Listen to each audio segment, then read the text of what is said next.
The Grand Chamber of the Galactic Council was in absolute chaos. And by chaos, I mean the kind of chaos that makes a supernova look like a peaceful afternoon picnic. "Order! Order in the chamber!" High Counselor Zena Starweaver's voice boomed through the magnificent hall, her crystalline form pulsing with stressed-out rainbow colors.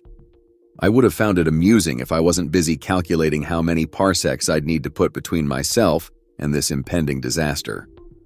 Oh, pardon me. I should introduce myself. I'm Ambassador Klex Brightheart, representing the Luminarian Confederation, and currently watching the most powerful beings in the galaxy lose their collective minds. Why, you ask? Because someone went and did the one thing we've all been warned never ever to do. They killed a human. Not just any human, mind you. They had to go and kill Captain Amanda Stone of the Earth science vessel Curiosity, the same Amanda Stone who had recently developed a cure for the Rigellian plague. The same Amanda Stone who had 3 kids waiting for her back on Mars colony. The same Amanda Stone who was, by all accounts, one of the nicest representatives of her species you could hope to meet. "The Crimson Nebula pirates claim it was an accident," squeaked Representative Blip from the Silicon Consciousness. Their holographic form flickered anxiously. "They didn't know humans were what?" snapped Ambassador Trill Stardancer of the Celestial Accord, her bioluminescent tentacles writhing in agitation. "Weren't the warning beacons we installed across every major trade route clear enough? Don't engage in hostile actions against human vessels. How much simpler could we make it?" I leaned back in my hover seat, watching the diplomatic disaster unfold. The warning beacons had been my idea, actually. Not that anyone was giving me credit for trying to prevent this exact scenario. But here we were, watching the galaxy's most powerful civilizations squabbling like nestlings over the last nutrient pod. "Perhaps," came the measured tones of Elder Quantum Thought Pattern 7 of the Machine Collective, "we should discuss appropriate responses to the human reaction." A heavy silence fell over the chamber. Even the perpetually floating spores of the fungal consciousness stopped their gentle drift. "What reaction?" asked someone from the back. I didn't bother turning to look. I was too busy watching High Counselor Starweaver's crystalline form shift to a particularly worrying shade of deep purple. "According to our latest reports," she said, her voice unnaturally calm, "every human colony in the galaxy has gone silent. Every trade route they maintained has been suspended. Every diplomatic channel has been closed, except for one message." The central hologram activated, displaying a simple text communication in the human's primitive binary language. "Diplomatic relations temporarily suspended pending proportional response to acts of piracy against Earth citizens. Normal operations will resume once justice has been served." "Proportional response?" chirped a representative from the Avian Leagues. "What does that mean?" I couldn't help myself. I laughed. Every eye, optical sensor, and sensory appendage in the chamber turned toward me. "Oh, you poor, sweet summer nebulas," I said, wiping tears from my primary visual organs. "You really don't know much about human history, do you?" High Counselor Starweaver's crystal structure chimed ominously. "Ambassador Brightheart, if you have relevant information." "Relevant? Try crucial. While you've all been trading with humans, accepting their medical advances, and marveling at their, quote, primitive but charming technology, did any of you bother to study their military history?" The blank stares answered that question. I sighed, pulling up my own data display. The humans have a saying, "Mess with the bull, get the horns." Though in this case, it's more like, mess with the species that perfected the art of warfare before they even left their own planet. Another silence, this one heavy with dawning comprehension. "Surely they wouldn't," began Blip.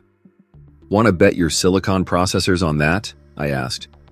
"Because the last time someone killed a human diplomat?" "Oh wait, this is the first time. Because everyone else was smart enough to read the warning labels." As if on cue, the chamber's emergency alerts began blaring. The central hologram shifted to a tactical display showing a massive fleet of ships emerging from Earth's space. Ships that looked nothing like the peaceful vessels we were used to seeing from humans. Ships that made our most advanced warships look like children's toys. "Well," I said, settling back to watch the show, I hope those pirates enjoyed their little moment of victory, because they're about to learn why humans put warning labels on everything. The Galactic Council chamber erupted into chaos again, and this time, not even High Counselor Starweaver tried to restore order. We all just sat there, watching as humanity prepared to teach the galaxy a lesson about consequences. And I just smiled, knowing I'd have the best seat in the house for what promised to be the most entertaining diplomatic crisis in recent galactic history. Sometimes being right is its own reward, especially when you can watch everyone else realize just how wrong they were. Let me take you back to the moment everything went wrong. Not that I was there personally, I value my molecular structure far too much for that kind of excitement.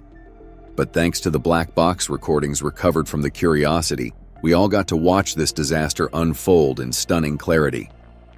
The Crimson Nebula pirates, led by the notoriously arrogant Captain Rax Bloodfang, now there's a name that tries too hard, had been tracking the Curiosity for 3 standard cycles.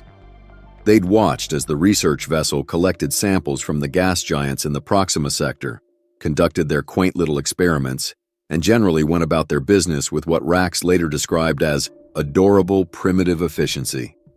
The attack itself was textbook piracy, if your textbook was written by an overconfident fool. The pirates' flagship, the Eternal Shadow, again with the names, dropped out of hyperspace alongside 2 support vessels, surrounding the Curiosity like predators cornering prey. "Attention, Earth vessel," Rax had broadcasted, his mandibles clicking with barely contained glee. "This is Captain Rax Bloodfang of the Crimson Nebula Fleet. Prepare to be boarded. Any resistance will be met with unfortunate consequences." The response from the Curiosity was typically human, direct, professional, and in hindsight, far more patient than the pirates deserved. "This is Captain Amanda Stone of the Earth science vessel Curiosity," came the calm reply. "We are a research vessel operating under Article 7 of the Galactic Peace Accord. We have minimal valuable cargo and a crew of scientists. I suggest you reconsider your actions." The pirates, demonstrating all the wisdom of a carbon-based life form trying to photosynthesize, laughed. The recording captured their amusement in crystal-clear quality. Several of them even made betting pools on how quickly the primitive humans would surrender. "Minimal valuable cargo?" Rax's second-in-command, Vix Shadowstrike, chimed in. "That's not what our scans show, Captain Stone. Those medical supplies you're carrying, they'll fetch a pretty price on the black market." The medical supplies in question? The cure for the Regellian plague, the one Captain Stone and her team had spent the last 3 years developing. The one that was destined for the colonies suffering from the outbreak. "Those supplies are needed for dying children." Stone's voice had hardened now. "This is your final warning. Withdraw your vessels." The pirates responded by opening fire. Not a full barrage, mind you, just warning shots. The kind you fire when you're so convinced of your superiority that you've forgotten the first rule of the galaxy. Never, ever underestimate humans. The Curiosity's shields held, obviously. Human technology might look primitive to our advanced eyes, but there's a reason they've survived this long. Captain Stone's next transmission was delivered in what humans call a SCI. "Very well. Transmitting ship's log and incident report to Earth Command, activating emergency protocols." That's when Rax made his fatal mistake. Instead of recognizing the warning for what it was, he ordered his gunners to target the Curiosity's engines. The shots connected, disabling the research vessel's propulsion system. What happened next was captured in excruciating detail by the Eternal Shadow's own security feeds. The boarding party, led by Vix Shadowstrike, cut through the Curiosity's airlock. They expected to find cowering scientists. Instead, they found Captain Stone and her security team in full environmental suits, armed with what the pirates dismissed as projectile weapons. "Last chance," Stone had said through her suit speakers. "Leave now." Vix, displaying all the survival instinct of a meteor heading toward a black hole, ordered his team to open fire. The resulting firefight lasted exactly 47 seconds. When it was over, 3 pirates were dead, 2 were wounded, and Captain Stone had taken a plasma bolt directly to her chest while pushing one of her scientists out of the line of fire. The ship's medical AI recorded her last words. "Tell my kids, tell them I love them, and tell Earth, tell them to make it count." Rax, watching through Vix's helmet feed, finally realized his mistake. Not that it mattered by then. The Curiosity's distress beacon had been broadcasting since the first shot was fired. Its quantum entanglement communicator had already transmitted everything to Earth Command. The pirates retreated, congratulating themselves on acquiring a valuable prize, while dismissing the loss of life as unfortunate but necessary. They even had the audacity to send a message to the Galactic Council, claiming the human vessel had aggressively resisted a standard inspection. You know what the truly tragic part is? If they'd just taken 10 minutes to research human history, they might have survived. They might have learned about concepts like proportional response or never leave an enemy behind. They might have discovered why humans put warning labels on everything from their coffee cups to their starships. But they didn't. They saw what they wanted to see: a primitive species in a basic research vessel. They never questioned why such a primitive species had spread across the galaxy so quickly. They never wondered why every major power in the galaxy had non-aggression pacts with Earth.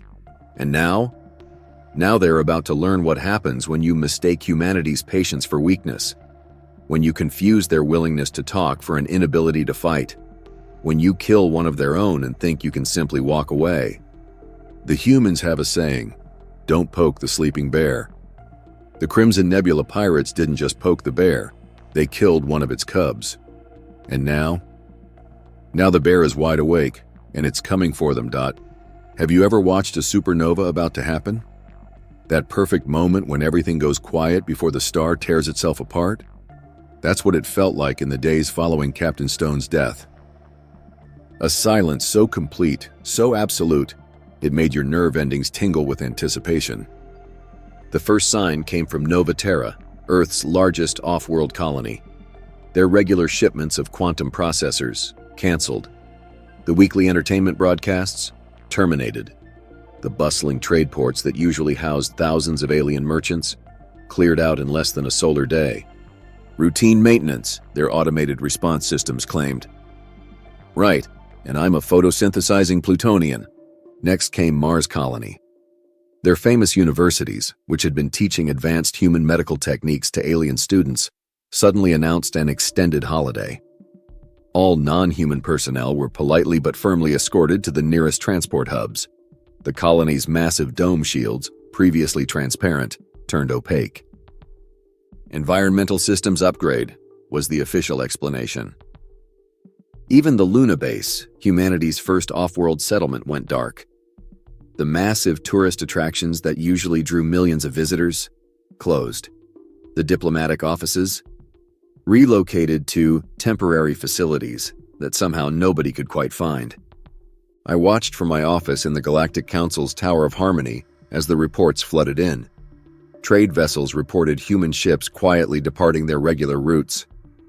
Monitoring stations noted increased activity around Earth's military installations. The humans were moving pieces on the board, but nobody could see the full picture. "They're running scared," suggested diplomat Zorax of the Silicon Consciousness during one of our emergency sessions. "Withdrawing to protect themselves from further attacks." I had to bite my secondary mandible to keep from laughing. Tell me, esteemed colleague, when you scan human entertainment broadcasts, do you ever watch their nature documentaries? Their what? You know those fascinating videos where they study their planet's predators? There's this wonderful creature called a tiger. When it hunts, it doesn't charge in roaring. It goes quiet. It goes still. And then the implications made Zorax's crystalline structure vibrate with discomfort. Our long-range sensors started picking up unusual energy signatures from the Sol system, the kind of energy signatures that suggested large-scale fleet movements. But every time we sent diplomatic inquiries, we received the same polite, pre-recorded message. "Earth thanks you for your concern. Normal operations will resume once current security matters are resolved." Then came the really strange part. Human civilians, usually found throughout the galaxy as traders, teachers, and tourists, began quietly booking passage back to Earth-controlled space. Not all at once, mind you. That would have been too obvious. just a steady trickle like water flowing uphill before a tsunami. The Merchants Guild reported that humans were liquidating their off-world assets at suspiciously reasonable prices. Academic institutions noted that human researchers were submitting their final papers and concluding their experiments ahead of schedule. Entertainment venues reported that human performers were canceling their upcoming shows, citing family emergencies. "Perhaps we should send a delegation," suggested Ambassador Trill Stardancer during one particularly tense council session. "Show our support for their loss?" "Oh yes," I replied, watching the latest sensor readings from Earth's military shipyards. "I'm sure they'd love a bunch of diplomats dropping by right now, just like how a plasma storm loves a radiation leak." The Galactic Council, in its infinite wisdom, decided to wait and see. After all, what could one species do? Humans were still considered relatively new to the galactic stage. Their technology, while impressive in certain areas, was thought to be centuries behind the major powers. That's when our deep space monitors picked up something interesting. The humans' orbital shipyards, previously used for building research vessels and cargo ships, had gone into overdrive. Power consumption had tripled, raw material shipments had quadrupled. And the energy signatures, well, let's just say they weren't building more science vessels. "How are they doing this so quickly?" demanded High Counselor Starweaver during an emergency briefing. "Their industrial capacity was never—" "Never what?" I interrupted. "Never measured? Never accurately assessed? Did anyone ever actually verify what the humans were capable of? Or did we all just assume that because they were polite, because they focused on trade and research, they couldn't build warships?" The silence that followed was deafening, and through it all, the Crimson Nebula pirates continued their operations, boasting about their victory over the primitive human vessel. They even started advertising the stolen medical supplies, apparently unaware or unconcerned about the storm they had awakened. But I knew. I'd studied human history. I'd read about their wars, their strategies, their capacity for both mercy and ruthless efficiency. This silence wasn't the quiet of fear.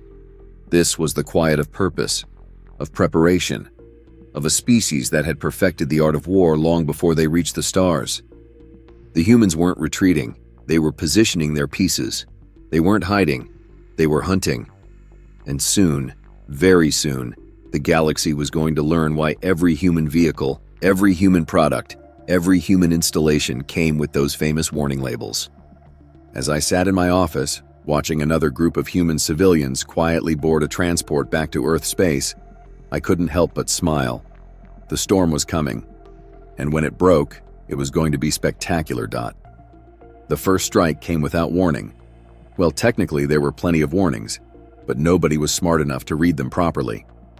The Crimson Nebula pirates' primary base on Xerxes 7? Gone. Not destroyed, not bombarded, just gone. As if someone had reached down and plucked it from the surface of the planet. The council chambers erupted into chaos when the news arrived. I watched as the supposedly advanced species around me lost their collective minds trying to understand what had happened. "Impossible," screeched Representative Blip. "Our sensors showed no approaching ships, no energy signatures, no warning." "No warning?" I laughed, pulling up the human's original message on my datapad. "What exactly did you think proportional response meant? A strongly worded letter?"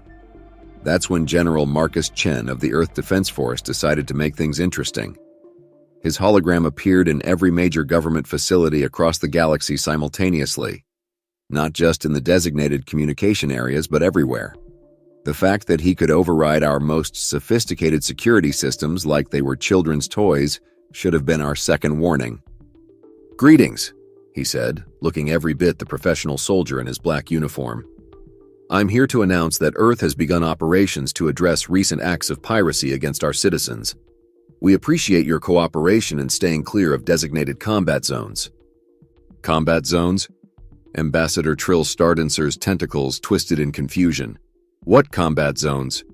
Right on cue, every data screen in the galaxy lit up with a map showing dozens of red zones scattered across known space. The Crimson Nebula Pirates' territory had been divided into neat, organized sections. Each one had a scheduled date and time listed beside it. "For transparency," General Chen continued, his expression neutral but somehow terrifying. "We will be systematically eliminating pirate threats in the marked areas according to the posted schedule. Any non-hostile vessels are advised to maintain a minimum safe distance of 2 light-years from these zones during operations." The council watched in stunned silence as the first recording from Xerxes 7 played. A human vessel, completely unlike their usual designs, had simply appeared in orbit. No hyperspace window, no warning. It just was there. The ship was angular, painted in some material that seemed to drink in light, and bristling with weapons that our sensors couldn't even begin to categorize. "That's not possible," whispered Techmaster Prime of the Silicon Consciousness. "Their stealth technology was assessed at level 2. This is at least level 8. "Funny thing about humans," I mused, watching as more footage poured in. "They tend to keep their best toys hidden until they need them." The next few hours were a masterclass in military precision. Right on schedule, at the exact times listed, human ships would appear near pirate installations. Some bases surrendered immediately. Those pirates got to keep their molecules arranged in their preferred configuration. The ones who resisted? Well, let's just say the cleanup crews are still trying to figure out what happened to them. "But their weapons," protested Ambassador Quantum Thought Pattern 7. "The energy readings are off the charts. They're using technology that shouldn't exist." I couldn't help myself. Shouldn't exist, or shouldn't exist in human hands? Because I'm starting to think we made some rather dangerous assumptions about our friends from Earth. The humans' ground forces were even more impressive. Teams of soldiers in powered armor that made our best combat suits look like leisure wear. They moved with impossible speed, their weapons cutting through the pirates' most advanced shields like they weren't even there. One particular team, led by Commander Blake Rodriguez, became something of a legend within hours. Surveillance footage showed them infiltrating a pirate stronghold on Nebula's Edge, a facility that had repelled full military assaults from 3 different species. Time elapsed from insertion to total control, 6 minutes and 23 seconds. "This can't be right," muttered High Counselor Starweaver, her crystalline form flickering with distress. "The humans. They were peaceful. They were focused on science and exploration." "They were peaceful," I corrected, "because they chose to be. Kind of like how a fusion reactor is peaceful until you remove the containment fields." Director Nina Patel of Earth Intelligence made that point crystal clear in her only public statement.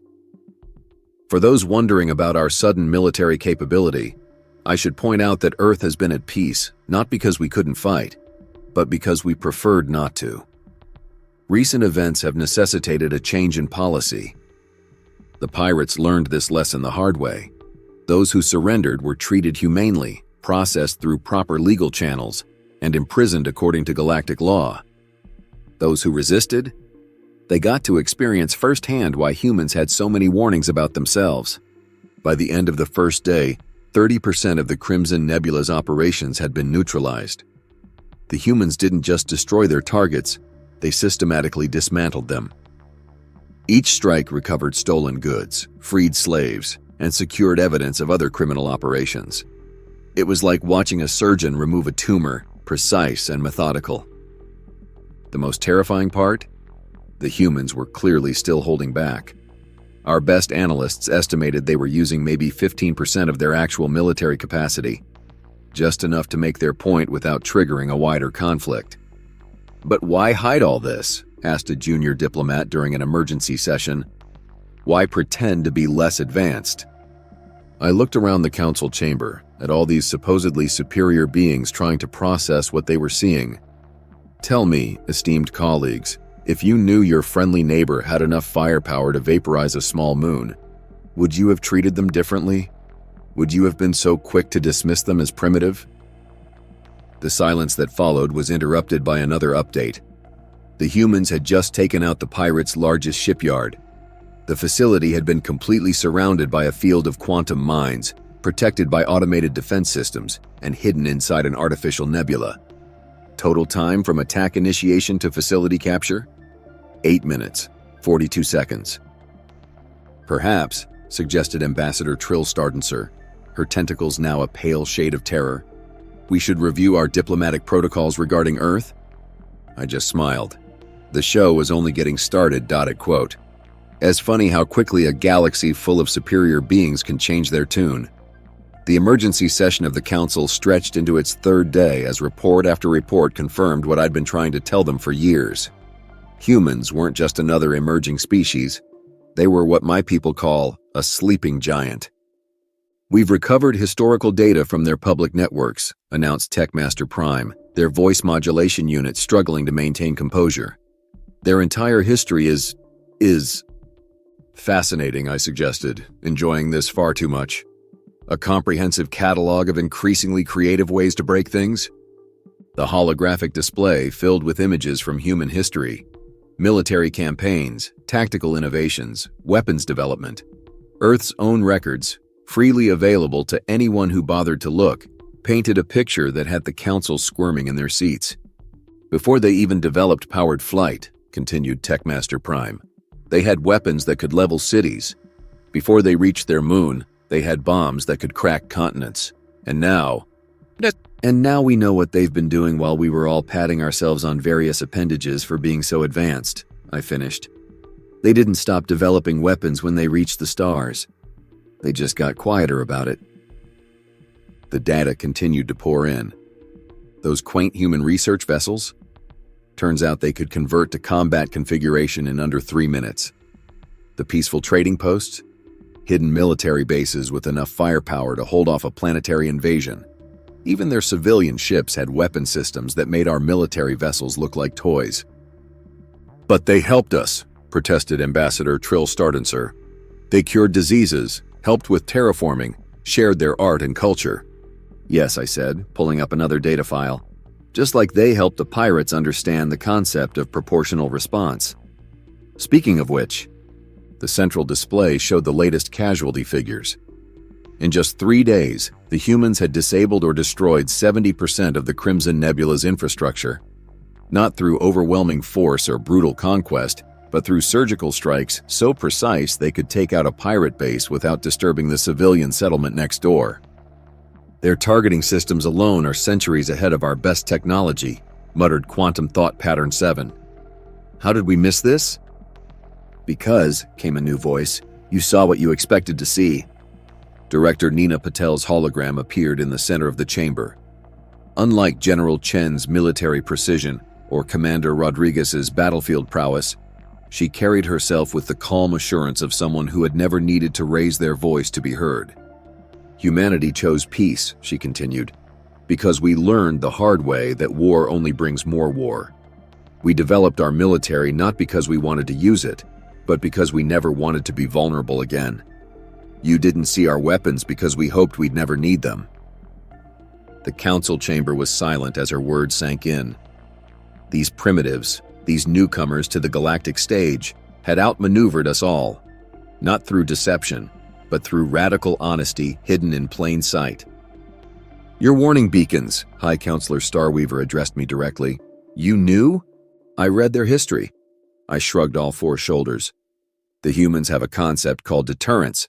The best way to avoid a fight is to make sure everyone knows exactly how bad an idea it would be to start one. Director Patel's hologram nodded. We gave you all the information. Our public databases contained our full military history. Our ships carried warning labels listing combat capabilities.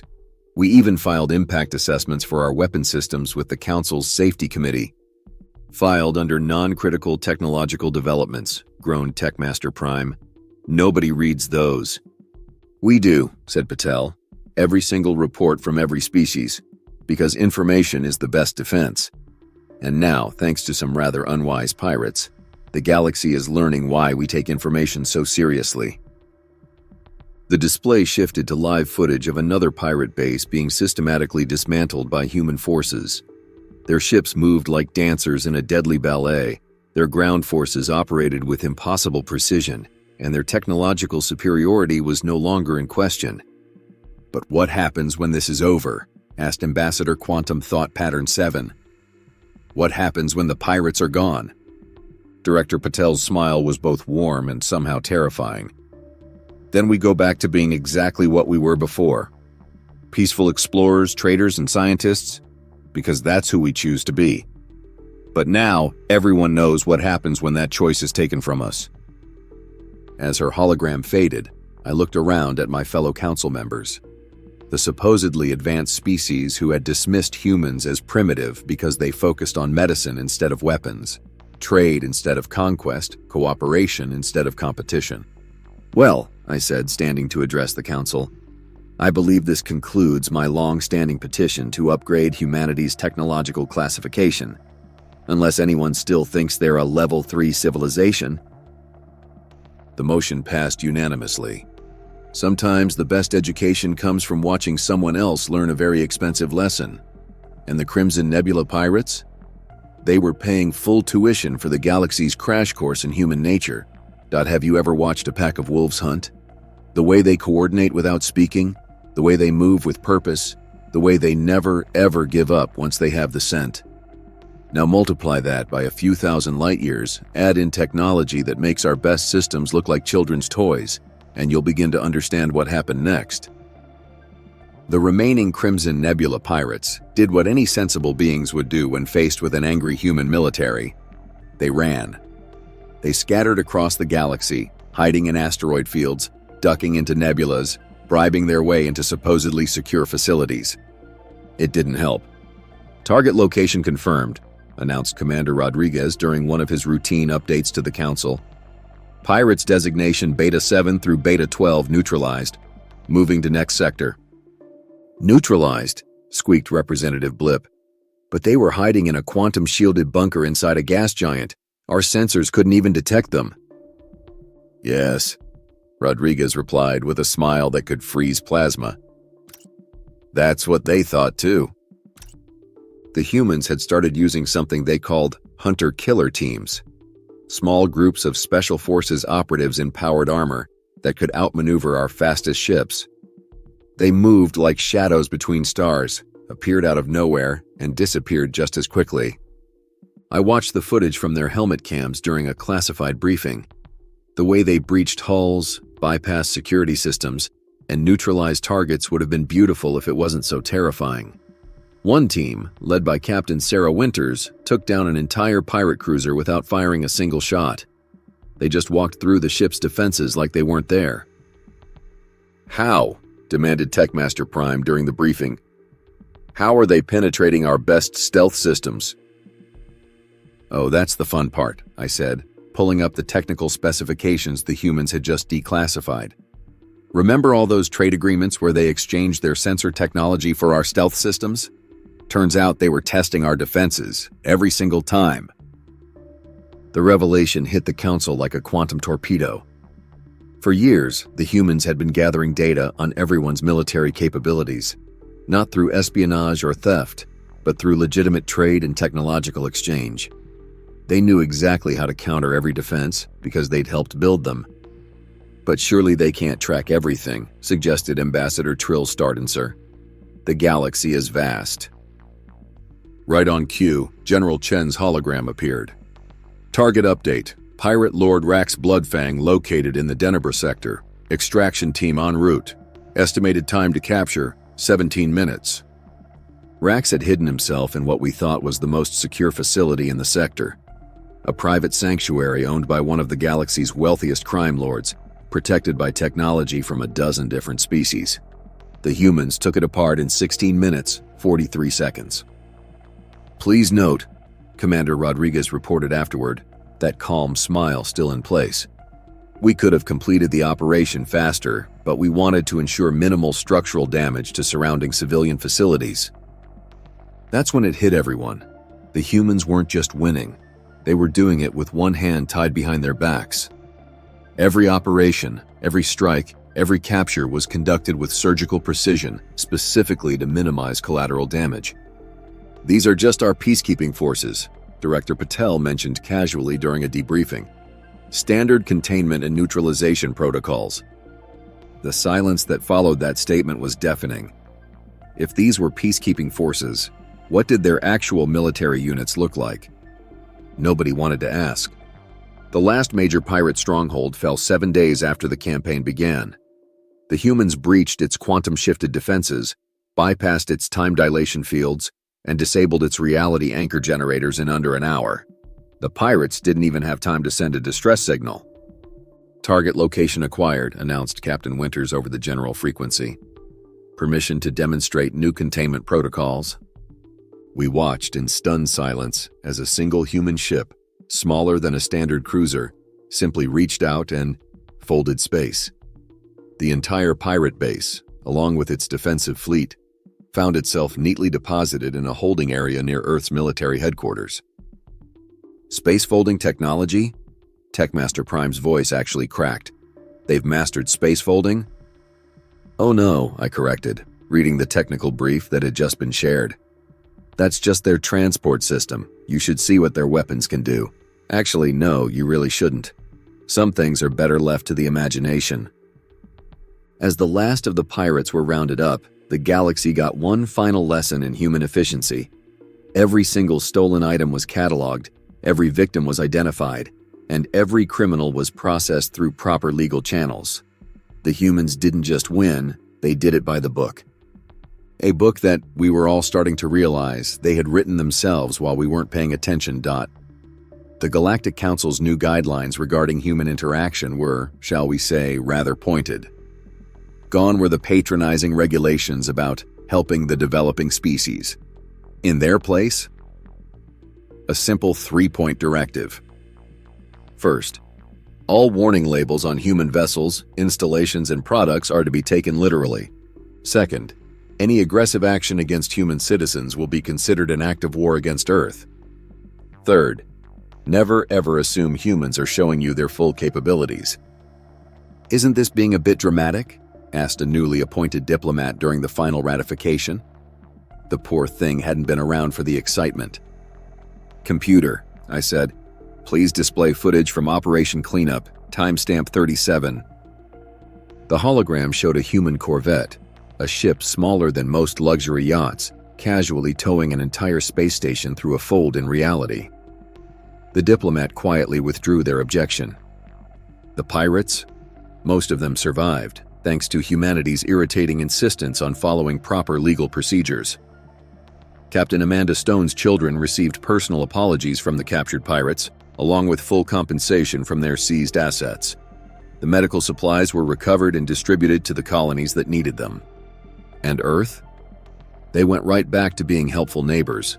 Their ships resumed their research missions, their colonies reopened for trade, and their citizens returned to spreading their culture and technology across the stars.